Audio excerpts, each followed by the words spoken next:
बच्चों, स्वागत है आप सबका रिजल्ट जस्ट अहेड के सीरीज में, जिसमें हम आज कक्षा 10वीं की भौतिकी का पहला अध्याय प्रकाश परावर्तन और अपवर्तन का ये 10वां एपिसोड कर रहे हैं। और इसमें हम देखेंगे कि हमने जो पढ़ा था उत्तल दर्पण और अवतल दर्पण में रे डायग्राम बनाना और इतना कुछ सीखा था इसके संदर्भ में। तो अब हम देखेंगे कि इस दर्पण का हम प्रयोग कहाँ करते हैं।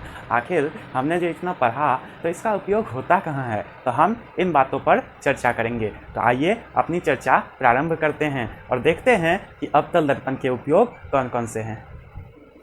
तो बच्चों, जैसा कि आप देख सकते हैं, मैंने आपकी सुविधा के लिए पहले ही इसे लिख रखा था। अवतल दर्पण के उपयोग, यूज ऑफ कॉनकेव मिरर। तो इसका उपयोग हम अवतल दर्पण का उपयोग हजामती दर्पण के रूप में करते हैं। हजामती दर्पण का क्या अर्थ है जी? हजामती दर्पण का अर्थ है कि इसका उपयोग आप जब सैलून में जाते हैं तो वहाँ किया जाता है।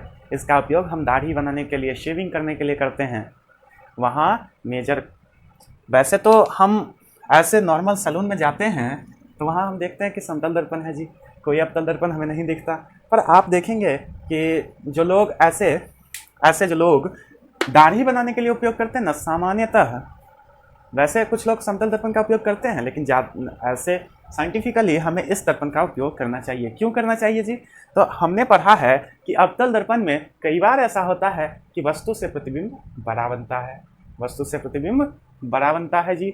तो जब प्रतिबिंब वस्तु से बड़ा बनेगा तो हम जब वैसे कार्य करेंगे जिसमें हमें बड़ा प्रतिबिंब चाहिए, तो हमें इसका प्रयोग करना पड़ेगा। ठीक है। रोगियों के कान, गले आदि की जांच में करते हैं। क्यों करते हैं? तो सामान्य सी बात है कि प्रतिबिंब बड़ा बनता है तो हमें देखने में आसानी होती है। ठीक है।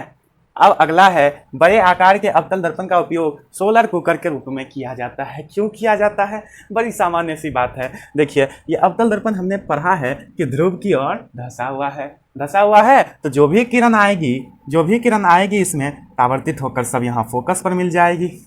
बात समझ में आ रही है? फोकस पे मिल जाएगी, यानी कि हमारे सूर्य से जो भी किरण आ रही है परावर्तित होके फोकस पे ही तो मिल जा रही है। परावर्तित होके इस फोकस पे मिल जा रही है। तो इस फोकस पे मिलेगी तो मुझे आप बताइए कि यहाँ हम अगर कुछ भी रखेंगे तो सामान्य सी बात है, उसे पकड़ने में आसानी होगा। तो इसीलिए सोलर कुकर जो बनता है ना, सोलर कुकर, तो उसमें हम इसका उपयोग करते हैं। इसे कुछ इस तरह से हम प्लेस करते हैं। जैसे ये आपका कुकर है, मान लीजिए ये आपका कुकर है, तो हम इसे कुछ इस तरह से, अगर सूर्य इस तरह से आ रहा है, इधरमुखी है, तो हम इसको कुछ इस तरह से प्लेस करते हैं और थोड़ा झुका के करेंगे ताकि सूर्य की प्रतिबिंब जो भी पड़े सब केंद्रित होके इसमें आ जाए। और यहाँ भी हम इसे लगा रखे होते हैं। बात समझ में आई जी? बात समझ में आ गई तो चलिए आगे बढ़ते हैं। बात समझ में आ गई तो वीडियो को लाइक कीजिए और चलिए आगे बढ़ते हैं। गाड़ियों के हेडलाइट एवं सर्च लाइट में इसका उपयोग करते हैं। तो भाई, गाड़ियों के हेडलाइट तो हमें समझ में आ रहा है। ये सर्च लाइट क्या है?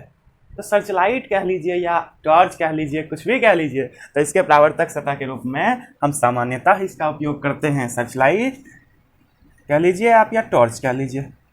हमने टॉर्च ना लिखकर सर्च लाइट लिखा है। तो ये जो हमारा टॉर्च होता है और यहाँ हम बल्ब लगा देते हैं। बातें समझ में आ रही है? तो ये जो परावर्तक सतह होता है, ये गोला सा जो आपको दिख रहा है, ये किस चीज़ का बना है जी? तो ये अवतल दर्पण का बना है। इसीलिए प्रकाश जो भी पड़ती है सब यहाँ परावर्तित होती है। आया समझ में? अब चलिए, अब इसका तो खत्म हो गया। अब हम बात करेंगे कि उत्तल दर्पण का उपयोग कहाँ कहाँ होता है। तो घबराने की जरूरत नहीं है। यहाँ पे आपने 4 उपयोग पढ़ा, वहाँ पे हम केवल 2 ही उपयोग देखेंगे। ठीक है। कौन कौन सा उपयोग है उसका? तो मेजरली 2 ही उपयोग है। एक तो हम क्या करते हैं कि आप जब जाते हैं ना, तो कई बार देखेंगे चौराहे पे देखेंगे। खैर, हमारे शहरों में तो नहीं होता है। अब बड़े बड़े शहरों में देखेंगे कि चौराहे पे लोग क्या अवतल दर्पण लगे होते हैं, माफ़ कीजिएगा, उत्तल दर्पण लगे होते हैं। और उससे वहाँ जो सर्च लाइट नहीं, वहाँ जो स्ट्रीट लाइट होता है, तो चौराहे पे यदि हम उत्तल दर्पण लगा दें तो स्ट्रीट लाइट का जो भी प्रकाश होगा, इस तरह से हम अगर लगा दें तो स्ट्रीट लाइट का जो भी प्रकाश होगा ये मान के चलिए प्रकाश आ रहा है आपके स्ट्रीट लाइट से, तो ये परावर्तित करके हर दिशा में फैला देगा, हर दिशा में फैला देगा, ठीक है। तो इसीलिए हम इसका उपयोग स्ट्रीट लाइट या चौराहे पे करते हैं, मान के चलिए, या ऐसे ही याद करिए कि इसका उपयोग हम चौराहे पे करते हैं। और उसके बाद दूसरा उपयोग क्या है कि आप देखेंगे व्हीकल्स में, गाड़ियों में साइड मिरर के रूप में किया जाता है। साइड मिरर क्या होता है? तो साइड मिरर वही होता है जिसमें सामान्यतः पीछे से आ रही गाड़ियों को देखने के लिए जो मिरर दिया जाता है, जैसे साइड में देखते हैं एक मिरर लगा होता है, उससे पीछे से आ रही गाड़ियों को देखते हैं, लेकिन हमें उसका प्रयोग पता क्या होता है जी, हम तो क्या करते हैं, उसे अपनी ओर घुमा के खुद का चेहरा देखते हैं। तो ऐसा नहीं होता है, उसमें पीछे से आ रही गाड़ियों को देखने के लिए होता है। अब जब हम गाड़ी सामने की ओर चला रहे हैं तो क्या हम पीछे देखेंगे? पीछे देखेंगे तो एक्सीडेंट हो जाएगा ना, इसीलिए वो दर्पण दिया जाता है। तो अब आप उसका उपयोग समझ गए। और उसमें कौन सा दर्पण होता है? तो उत्तल दर्पण होता है। क्यों होता है उत्तल दर्पण? तो उत्तल दर्पण इसीलिए होता है क्योंकि इसके दो कारण हैं। इसके दो कारण हैं क्योंकि उसमें हमेशा सीधा प्रतिबिंब बनता है। तो ये कोई नई बात नहीं है, वहाँ तो हम समतल दर्पण का भी प्रयोग कर सकते हैं, समतल दर्पण में भी सीधा प्रतिबिंब बनेगा। हाँ सही बात है, आपका कहना बिल्कुल सही है। लेकिन हमने पढ़ा है कि समतल दर्पण में बिंब की दूरी जितनी होती है प्रतिबिंब की दूरी भी उतनी होती है। यानी कि गाड़ी हमारे पास आएगी तो हमें अचानक से देखेंगे तो वो बहुत बड़ा दिखेगा और हमें कुछ समझ में नहीं आएगा, समझे। तो इसीलिए हमने पढ़ा है कि उत्तल दर्पण में प्रतिबिंब हमेशा छोटा बनता है, ऐसा आपने पढ़ा है। उत्तल दर्पण में प्रतिबिंब हमेशा छोटा बनता है, इसीलिए हमें विस्तृत दृष्टि क्षेत्र उत्पन्न करता है। शब्द कठिन है लेकिन समझना आसान है। विस्तृत दृष्टि क्षेत्र यानी कि बड़ा दृष्टि क्षेत्र, मतलब हम उसको आराम से देख सकते हैं। अगर वो दूर पास भी आ जाए ना तो वो हमें ज़्यादा बड़ा नहीं दिखाई देता, इसीलिए हम भौचक्के नहीं होते हैं, आराम से पेशेंस के साथ अपने व्हीकल को ड्राइव करते हैं। समझ गए? अच्छे से समझ में आ गया? वीडियो को लाइक कीजिए और चलिए अब उसके उपयोग पे चलते हैं। लिख लेते हैं वो दोनों उपयोग, पहले आप इसे नोट कर लें। हाँ, तो इसका उपयोग कहाँ कहाँ होता है बच्चों? तो इसका उपयोग हम गली या स्ट्रीट लाइट के परावर्तक के रूप में करते हैं। उसके बाद इसका उपयोग हम मोटर कार, बस, ट्रक आदि में हम साइड मिरर या उसी को हम पृष्ठदर्शी दर्पण कहते हैं। तो पृष्ठदर्शी दर्पण या फिर साइड मिरर के रूप में किया जाता है। क्यों किया जाता है? तो वो उन दोनों कारणों का हमने वर्णन किया है।